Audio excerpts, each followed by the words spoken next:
50 anos. Um grupo de seguidores do guru Charles Manson assassinou 6 pessoas e a atriz Sharon Tate, uma musa do cinema na época. O caso está sendo recontado num filme do diretor Quentin Tarantino. O repórter Álvaro Pereira Júnior conversou com Tarantino e o elenco estelar do filme e ainda com uma mulher que fazia parte da seita de Charles Manson. Ela passou quase 50 anos em silêncio, mas agora decidiu contar a sua história. Nesta estrada deserta, na madrugada de Los Angeles, se vê a cruz de uma igreja e se escuta o silêncio. Mas há 60 anos, aqui ficava o rancho Spawn, onde nas décadas de 50 e 60 foram filmadas dezenas de bang-bangs. No final dos anos 60, o cinema estava mudando. Surgiam novos estilos, novas caras. O ator Roman Polanski e a mulher dele, a estonteante atriz Sharon Tate. Essa Hollywood mais moderna esqueceu dos faroestes. O rancho Spawn ficou ocioso e um dia se instalou por ali uma seita de hippies chapadões, na maioria mulheres. O líder do bando era um guru que se dizia a reencarnação de Jesus Cristo, Charles Manson. Pequeno, Charles Manson era mau e até perigoso. Minha grande questão sempre foi: como nós produzimos um monstro desses? O jornalista Jeff Gwynne escreveu a biografia mais completa de Manson e desfez muitos mitos. Por exemplo, ao contrário do que ele costumava dizer, a mãe nunca foi prostituta. Um casal de tios sempre cuidou dele. Mas nem a atenção dos parentes impediu inúmeras prisões, desde os 14 anos. E foi na biblioteca de uma cadeia que ele conheceu um livro clássico de autoajuda. Essa leitura mudou a vida do futuro guru. Eu entrevistei 2 mulheres que foram seguidoras dele, a Patrícia e a Leslie. Elas disseram que quando conheceram Manson, era como se ele conseguisse ler os pensamentos delas. Eu perguntei o que ele tinha dito, que eram frases que ele copiou literalmente de como fazer amigos e influenciar pessoas. Era um vigarista de sangue frio. Em março de 1967, Charles Manson se viu livre e rumou para o destino da moda. Califórnia.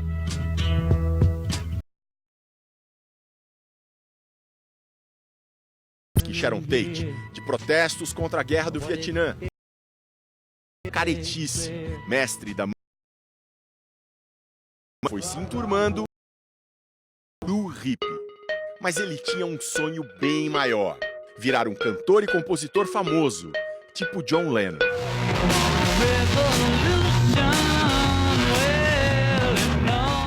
Um colega de alguns 68, ele se mandou para lá. A trajetória de Manson em Los Angeles e a loucura da época são temas do novo filme de Quentin Tarantino, Era Uma Vez em Hollywood. Meu técnico de som me contou que chegou a dar carona para o Charles Manson. Todo mundo de Los Angeles daquele tempo tem uma história. E eu quis fazer um filme que fosse como uma pintura, linda no centro, mas embolorada nas bordas, até que uma hora o bolor se espalha. Enquanto Charles Manson, o bolor de Los Angeles, buscava o sucesso musical, ele tocava também a sua outra vida, a de guru. Sem grana, seu grupo se alimentava de restos das lixeiras dos supermercados e o guru pregava nas ruas. Era aqui, perto da praia, na região de Los Angeles, que o Charles Manson estava em casa. Ele chegava, sentava na grama, botava algumas meninas em círculo em torno dele, enquanto outras chamavam as pessoas para vir escutar a cascata do Manson, de paz, amor e que ele era o novo Jesus Cristo. Com isso, ele foi pegando fama aqui no bairro e gente que morava aqui entrou para o grupo dele. Uma dessas pessoas era uma moça que andava meio sem rumo, filha de pais hippies. Na época, ela estava com 14 anos. Sim, nós éramos uma seita. E sim, eu fui abusada. Hoje ela tem 66 anos. Nós localizamos Diane Lake perto de Los Angeles. No grupo, ela era conhecida como Snake, a cobra. O Manson me deu esse apelido porque uma vez eu fiz um jejum de 20 dias, só tomando água com mel e limão. Aí comecei a alucinar que eu era uma cobra rastejando pela grama. Contei pra ele e o apelido pegou. Depois da fase hippie, Diane se tornou cristã. Casou, teve 3 filhos, passou quase 50 anos escondendo o passado, até que decidiu escrever um livro contando tudo. Escrevi para dar glória a Deus. Se não fosse por ele, eu poderia ter virado dependente de drogas, ter sido assassinada, ter engravidado na adolescência. O sexo em grupo, a maconha e o LSD eram os focos da doutrina de Manson. No livro você fala de sexo de um jeito bem explícito. Na verdade, eu até dei uma aliviada. Muita coisa eu não incluí. Todo mundo transava com todo mundo. A ordem era que as mulheres estivessem sempre disponíveis, principalmente para o chefe e para quem mais chegasse. Entre os que chegavam, Dennis Wilson, o baterista boa pinta dos Beach Boys.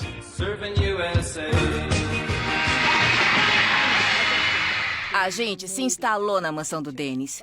O Charlie, eu e outras meninas. A gente preparava refeições incríveis com comida que achava no lixo. A gente ia no Rolls Royce do Dennis pegar comida no lixo.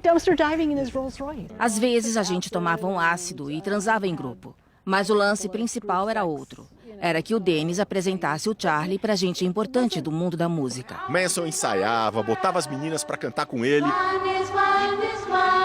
Mas quando os produtores escutavam o som, não curtiam. Como músico, Charles Manson tinha o mesmo valor do que como guru. Era uma fraude. Um dos produtores que rejeitaram Charlie se chamava Terry Melcher, filho da famosa atriz Doris Day. Terry morava num esquema de playboy numa casa em Beverly Hills. Um dia o Charlie foi tirar satisfações com ele, mas descobriu que o Terry não vivia mais lá. Os novos moradores eram o diretor de cinema Roman Polanski e sua mulher, Sharon Tate. Charlie nunca se esqueceu daquele endereço. A frustração só aumentava. O Charlie foi ficando muito diferente. Aí saiu o álbum branco dos Beatles. E o Charlie tinha certeza de que no meio das músicas, os Beatles estavam mandando mensagens para ele. Principalmente numa música, Helter Skelter. Na visão de Charles Manson, Helter Skelter era o fim do mundo. Uma guerra total entre negros e brancos. Manson e seus seguidores se esconderiam no deserto. Ele achava que, depois que a guerra acabasse, a gente ia renascer das cinzas como a Fênix. Para apressar a chegada do apocalipse do Helter Skelter, Charles Manson, cada vez mais violento, racista e paranoico, decidiu botar seus fiéis para cometer assassinatos. Mas fazendo de tudo para parecer que os verdadeiros culpados eram os militantes da organização radical Panteras Negras. E assim, disparar uma guerra de brancos contra negros. No dia 9 de agosto de 69, ele pôs em prática esse plano. Eram as primeiras horas da madrugada. Foi numa madrugada como essa que 4 pessoas do grupo de Charles Manson saíram desse ponto aqui, o Rancho Spawn, onde eles viviam, e foram para Beverly Hills. A gente vai refazer esse caminho agora de madrugada. Em 69, quem dirigia o carro era Tex Watson. Sob efeito de LSD e anfetaminas, ele era o único que sabia o objetivo da missão. Ao lado, uma novata na seita, de nome Linda. Atrás, as discípulas Susan e Patrícia. O destino tinha sido determinado por Manson, Cielo Drive. Ali ficava a casa onde tinha morado Terry Melcher, o produtor que esnobou Charles. E onde agora viviam a atriz Sharon Tate e o marido, Roman Polanski. Depois de mais ou menos 40 minutos dirigindo, a gente chegou. A casa ficava no final dessa subida aqui. O grupo pulou uma cerca e logo na chegada matou o jovem Steven Parent, que estava saindo de uma visita ao caseiro. Linda vigiava do lado de fora. Por uma janela aberta, Tex, Susan e Patrícia entraram na casa.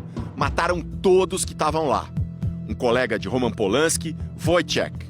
Uma conhecida, a milionária Abigail. O cabeleireiro Jay, ex-namorado e melhor amigo de Sharon Tate. E a própria Sharon, grávida de 8 meses e meio, que morreu implorando que a poupassem para que o filho pudesse viver. Levou 16 facadas. O marido de Sharon, Roman Polanski, escapou porque estava numa filmagem na Europa. Além das facas, os assassinos usaram cordas e um revólver calibre .22. Na época, se desconfiou muito do caseiro, porque ele estava dormindo logo ao lado e dizia que não tinha escutado nada. Mas ele realmente era inocente. Na noite seguinte, Charles Manson exigiu mais mortes.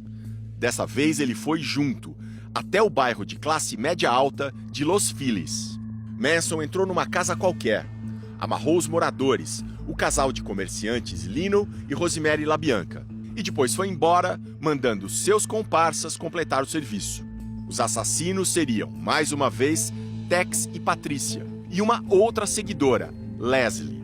Linda dirigiu o carro, mas novamente não matou ninguém. Com 16 anos, Diane Lake não teve nenhuma participação nos crimes, mas na noite do assassinato do casal LaBianca, ficou bem desconfiada.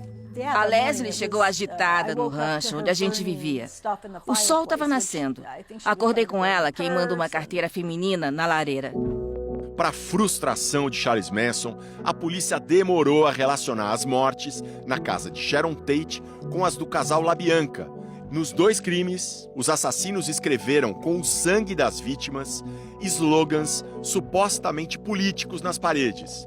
Helter Skelter, revoltem-se, morte aos porcos, em referência à polícia. Tudo para a culpa cair nos radicais Panteras Negras. Não deu certo. E 50 anos depois... Como tudo nos Estados Unidos vira negócio, até os pontos principais dos crimes do Charles Manson são hoje parte de uma tour, de uma excursão para turistas. Primeira parada, a residência dos LaBianca, que agora está à venda por R$8 milhões. Charles Manson subiu por esse caminho aqui, pulou o muro, que na época não era tão alto, e entrou na outra casa onde estava o casal LaBianca. Em seguida, vamos à rua onde ficava a casa de Sharon Tate, que agora a gente vê de dia. Foi construída esta outra casa no lugar. Depois, os pontos da fuga dos assassinos. Aqui eles pararam para se lavar, porque estavam cobertos de sangue. Por coincidência, hoje tem essa mangueira aí. Na sequência, jogaram fora as roupas sujas. Faltava dispensar o revólver. A Linda Kasabian, uma das pessoas da gangue do Manson, veio aqui e jogou o revólver lá para baixo. O revólver caiu no quintal de uma casa e foi encontrado por um menino de 10 anos. A polícia foi juntando as pistas. E uma seguidora de Manson, Susan, que estava na cadeia por outra razão, começou a contar vantagem, dizendo que tinha participado dos assassinatos. Acabou delatada pelas companheiras de cela. Finalmente, depois de 4 meses de investigação, a polícia anunciou a descoberta dos culpados, a gangue hippie de Charles Manson. O julgamento durou 9 meses e meio e foi um circo. As rés, Susan, Patrícia e Leslie, chegavam rindo e cantando. Charles Manson dava shows dentro e fora da corte. Charles Manson, mais Patrícia, Susan e Leslie receberam pena de morte. 2 depoimentos foram cruciais para a condenação. O de Linda Kasabian, que estava nas cenas dos 2 crimes, mas nunca matou ninguém. E o de Diane Lake, a cobra, que não participou dos homicídios, mas sabia das histórias. Eu tomei sozinha a decisão de testemunhar. Aí eu já tinha 17 anos, tinha passado por um hospital psiquiátrico e me senti protegida. Protegida por Deus. Senti que se contasse a verdade, tudo ficaria bem. As penas de morte depois foram convertidas para prisão perpétua. Susan morreu de câncer em 2009. Leslie e Patrícia ainda estão presas. Assim como Tex, que foi julgado separadamente. Charles Manson passou anos aprontando na cadeia e dando entrevistas desaforadas. Até morrer, ainda preso, em 2017, com 83 anos de idade. 50 anos depois dos assassinatos, a simples menção do nome dele segue incomodando. Por quê? Nós perguntamos para o Leonardo DiCaprio e para o Brad Pitt, os astros do novo filme do Quentin Tarantino. Eles interpretam 2 atores fictícios que cruzam com a turma do Manson nas ruas de Los Angeles. Por que vocês acham que o nome Charles Manson ainda chama tanto a atenção? Eu sou de Los Angeles, filho de hippies, e Manson representou o fim do idealismo, da inocência hippie, daquilo que meus pais achavam que o mundo poderia vir a ser. E os meus pais ainda falam desse tempo, que continua fascinando as gerações. Era uma época de tanta esperança, de ideias de amor livre, de paz, e de repente se percebeu que os jovens poderiam ser corrompidos, levados a fazer coisas terríveis, que ninguém estava salvo. A Margot Robbie faz o papel da Sharon Tate, a atriz assassinada. Eu pesquisei, assisti entrevistas, assisti os filmes, conversei muito com o Quentin sobre aquela época e também fui recebida pela irmã da Sharon, a Deborah, que compartilhou muitas lembranças. Para quem viveu aquela época de verdade, como a da Annie Lake, a Cobra, ficam as duras memórias do mentor violento que vivia num rancho abandonado e se achava o novo Jesus. O Charlie se aproveitou não só de mim, mas de todas as outras meninas. Ele era um mestre da manipulação. Tão manipulador que durante o testemunho de Diane contra Manson, o advogado dele perguntou se ela ainda amava o guru. Diane respondeu: "Eu acho que sim."